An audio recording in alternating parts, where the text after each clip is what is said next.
As each of us evolves to a new stage in life, you can't help but ponder over some of the regrets of things that you did or didn't do that you'd like to change. And the only way to overcome that is, in advance, is to identify what the potential challenges are going to be.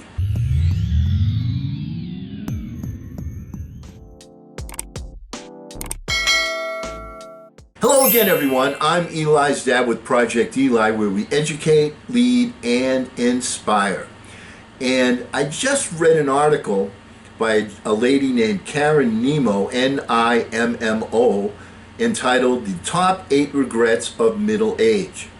Well, I'm at least a week or two beyond middle age, and it gave me some sort of pause to ponder what regrets that I have over the course of my life. And one of the things that you find is that people, their regrets most of the time are things that they didn't do rather than things that they did do. So I'm going to use Karen's article a little bit as sort of an outline and go over some of the things. My purpose being to kind of alert you to things that are going to happen in your life where you want to make good decisions so that you hopefully won't regret your actions on a later date. Not getting the chance to say goodbye, staying too long in a bad relationship, letting go of a great relationship, poor work or financial choices that you made, or spending too much time agonizing over friends or being liked, or your body, your looks, your weight. I mean, these are things that we all agonize over. And I want to go over these 8 regrets with you and kind of personalize it. And I think that if she put it in the article and I can identify with them, I think they're kind of honest. So pay attention here, especially you, Eli. And when these things come up, then hopefully it'll put you in a position to make better decisions. The first one that she mentions is not doing the right thing when someone died. Now for me, this is actually, believe it or not, a positive. And what I mean by that is, Eli, you met your grandfather, my dad, and one of the things that I did when he was older, and people in my family, thank goodness, lived to be very old. Okay, he lived to be 90 years old. Is when the time came, I needed to find a way to get him to move from the Boston area to the Midwest where I live, to come and live with us. All right, we had a nice big house. We had room for him. Most importantly, we had you, Eli, as a baby. And I wanted my dad to be comfortable. I mean, I love my dad. I respected my dad. One of the things I always say is, if I could be half the parent to you, Eli, that he was to me, then I will consider myself a good parent, because he was just absolutely the best. And so my struggle was, my dad was very, very independent. He lived in his, what he used to say, the apartment. All right, he lived in an apartment in the Boston area, and I wanted to get him to come and live with your mom and me and you. So I'm trying, Dad, come on out, live with us. No, I don't want to do that. I don't want to do that. And it just was something that was plaguing my mind, until finally I came up with the solution that motivated him to move out to the Midwest. And this is what I said to him. I said, Dad, we now have Eli, little boy. He really needs to have a grandfather. And you really need to have a grandson. And when I said that to him, he kind of teared up. I teared up. And he said, okay. And that was what got him to move out here with us. And he spent his remaining 3 or 4 years with us, living in the house. And it wasn't easy. I mean, it's never easy when your parents are living in the house with you and you're already grown up and you get a job and they're retired and you got to cater to them. But you know what?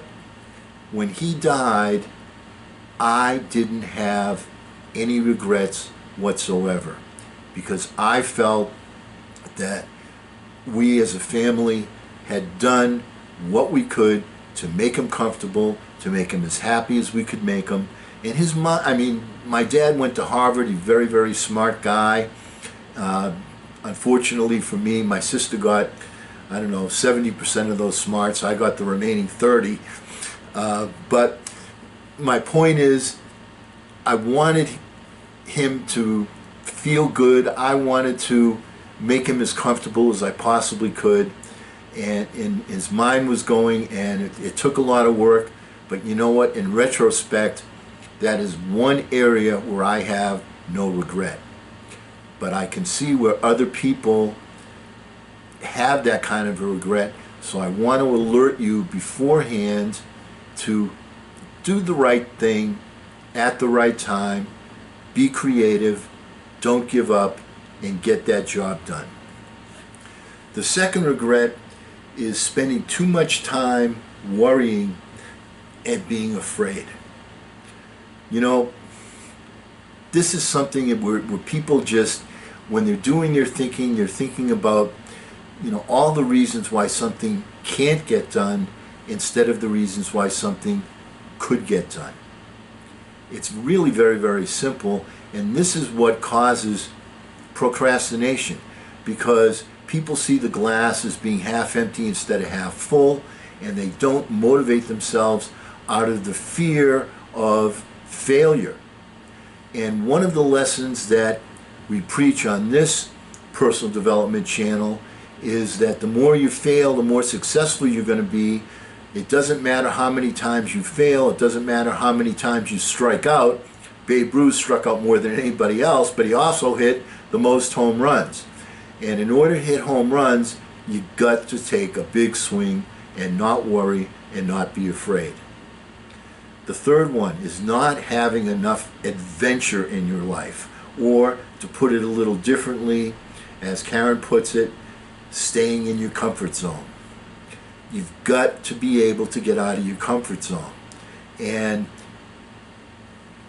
how do you do that? Well, we've discussed that, and let me just be succinct and go over with you the best way to get out of your comfort zone.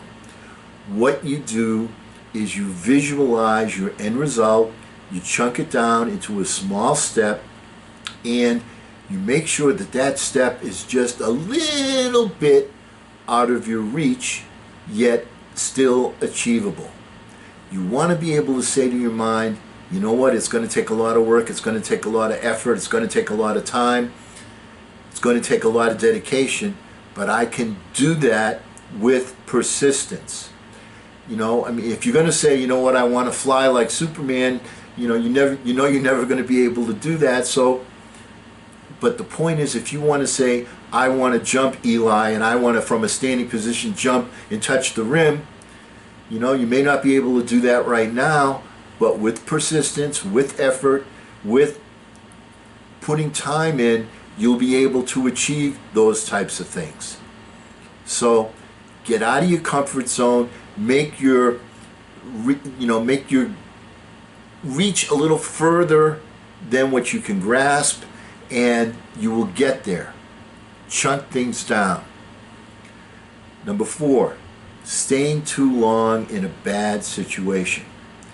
And there's 2 types of scenarios that we talk about here. One is the work situation, and one is, of course, relationships. If you find yourself in a job where you're not being challenged, where you're not excited about going to work, where you don't see a future, where you're just waking up and you're just on a treadmill every single day, is that living or is that existing? Too many people in this world only exist. They're not living, they're not challenging themselves. That's what gives you the juice. Or to put it a different way, passion. Do you have passion for what it is that you're doing? Now, you can have a job, and your job isn't necessarily the number one aspect of your life. Something else can be the number one aspect of your life, and you're passionate about that. But like I said, there's different sides to the balance sheet. There's the personal side, the business side, and the spiritual side. And you want to have at least some passion that you're getting something accomplished in each one of these categories. That's a critical thing to living a full life.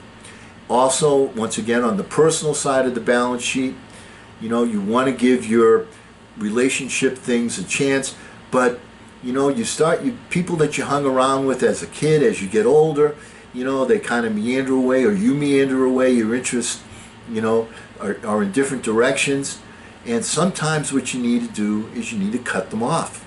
It's not a pleasant thing to do. You want to maintain, a relationship where you call you're friendly, but you want to be very careful about how you manage your time.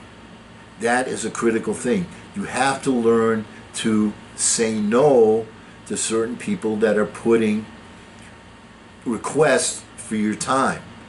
And that's one of the things that I do. I have a particular friend who's kind of a real major negative Nelly. He and I have been through some very difficult times together. He's done some very nice things for me. And to be candid with you, I've done some very nice things for him in return. And if he asks me for anything, I'm always there. If it's something I can do, you got it. But I've minimized the time I spend with this person, because every time I ask him, how's it going? Oh, it's terrible. It couldn't be worse. This is happening, that's happening, And there's a difference between, empathy and sympathy. I try and be empathetic. I don't want to be sympathetic, because he's already feeling sorry for himself enough. Empathy means taking the way he feels and making him feel better. I strive to do that. But he persists in the negative outlook, the negative mindset, and I can't allow that to poison my mindset. Does that make sense? So the choices that you make on the business side, on the personal side of the balance sheet, are critical. And if you have a vision about moving forward, of things you want to accomplish, you have to be very decisive about the people with whom you hang around. Number 5, not being smarter with money. I mean, goodness, we all go through that. I went through the credit card thing where I maxed out the credit cards. And, when I was younger, when I first got a credit card, or the saying that, the joke that people used to say is, hey, I can't be out of money. I still have checks left. All right?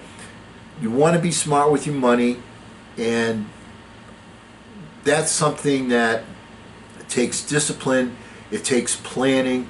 And it also, it extends to, being smart with your resources. Let's even say that.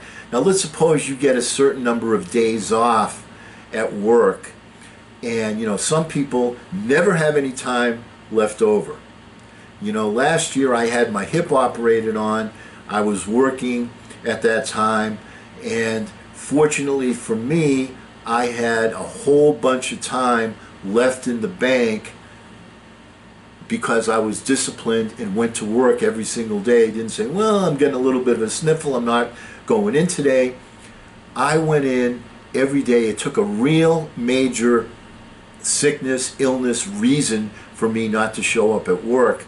And as a result, I was able to stockpile days off. And for 2 months, I was completely out of work, but at the same time, I continued to receive pay because I had banked that amount of time.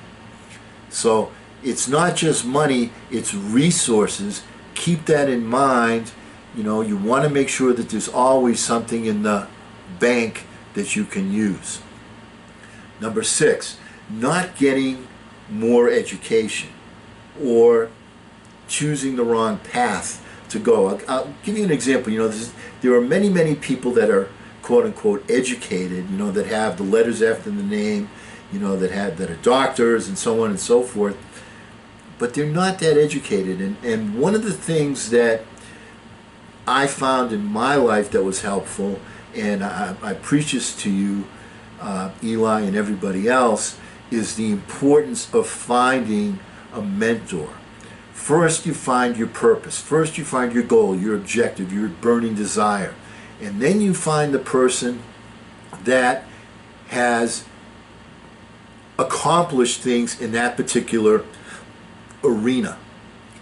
And and when you're able to model that person and get feedback back and forth from that person, it enables you to accelerate your progress greatly. So when I say education, I'm not talking specifically about formal education, because to be quite candid with you, formal education to me isn't as critical as having a mentor. And the why because I say that is because the amount of knowledge in this world doubles every 2.5 years. So if you graduated from the best technical or engineering school, in 5 years your knowledge is obsolete. It's important to have the knowledge, the facts, the information, and the experience of someone that has already achieved. To me, that is what defines education. Now, you first, of course, have to have the basics. Reading, writing, arithmetic, so on and so forth. Don't get me wrong. This is not an excuse for you, Eli, to say, well, I'm not going to study that because you said that it wasn't that important. That's not the case. The case is you must have a basis, a ground level of specific knowledge that you build upon. And when you're going for your, let's call it secondary education in the workplace, in the world, find someone that is doing or has done what you want to do, have respect for that person, model that person, and do the stuff that they suggest, but still make your own decisions, because times change. But remember, times change, situations change, certainly technology changes, but principles never change. So it's always do the right thing, keep your focus, have singleness of purpose, and work with a mentor. Get your good secondary education. Number 7, lost opportunities. My goodness. I think about things that you could have done, opportunities you could have taken. When I think of lost opportunities, I think mostly of social situations, of situations in high school where there were girls that I wanted to ask out on a date, but I was too chicken to do so. And certainly there would have been a large number of them that would have wanted to, use the policy of social distancing from me. Okay, no question about that. But there are certain ones that would have said yes. And some of them have even told me, when I've seen them later, I said, oh, I had a crush on you. And they said, well, why didn't you ever ask me out on a date? So one of the things that, and this comes down to being afraid of failure. And one of the things you learn, later on in my business life, fortunately for me, when I just got out of college, I was able to latch on almost immediately to Mr. Mutnick, who taught me this and taught me that. And one of the things that he taught me right away was, don't worry about failure. You're going to fail. The key thing is to get the number of at-bats that you need. And when you have a large number of at-bats, you're going to make more hits. You're going to hit more home runs. People don't really count the strikeouts at the end of the day. What they count is how many runs did you score. So in the business world, that really was never a problem for me, but it can be for other people. Like I said, I was fortunate to get a mentor almost immediately upon graduating from school and going into the workplace. But my major regret on that is more on a social level with people, and there's 2 or 3 girls that I particularly think about from high school that, boy, I wish I would have had a little more courage, a little more guts, and done a little bit more on a social level. But once again, these are regrets. And number 8 is doing stupid or mean things. Basically, I always considered myself to be a pretty nice guy. I never really bullied anybody. I was a victim of being bullied once by somebody, and but that was not a big deal. But I saw kids out there that were always bullying people. I saw people, and one of the big regrets that I have on that was, I go to this thing every summer, okay, not this summer for obvious reasons, but every summer I go to Maine, and it's sort of a fraternal organization. And one of the kids that I had, and kids, he's probably, married with 85 kids now, but one of the kids that I was there, came up to me. I mean, I was like, I don't know, in my 50s or so, and he said, I've been really looking forward to coming to this Old Timers Week. That's what it's called, sort of a reunion once a year for a week. I was looking forward to this Old Timers Week to seeing you, because you were my favorite counselor when I was a camper here. And I don't remember what I said to him exactly, but it was kind of like a, get away from me, boy, you bother me. Okay, and the look on his face was like so disappointing, and I don't know why I was so uppity in that moment, but I was, and I really, really regret that moment and wish that I was more of a human being instead of a jerk, which I certainly was at that particular point. Or another thing that I did that was, and like I remember these things, there aren't that many of them, but I remember these things, was after we had 9/11, after the bombing that there was a bad feeling in this country, and it was the very day of the bombing. And that particular day, there was something wrong with my phone, and my wife and I went to this store where they took care of stuff like that, and the person was a Middle Eastern person, okay, probably a Muslim. And I went in there and I said something, and then I said something really stupid to the guy. It's like, yeah, well, it's people like you that are, after I said it, and the guy looked at me, it's like, he was the one that did the bombing. He wasn't the one that put the planes into the World Trade Center, and what I did was I stereotyped out of anger over the current events, and I said something to him, and my wife looked at me like, that's not you. What are you doing? And I regretted it, and then like a year, and I was just unable to act upon it. And then a year or so later, I said, what I need to do is I need to go back to that store and find that guy and apologize to him. And I went back to the store, and they were out of business, so I never got the chance to do that.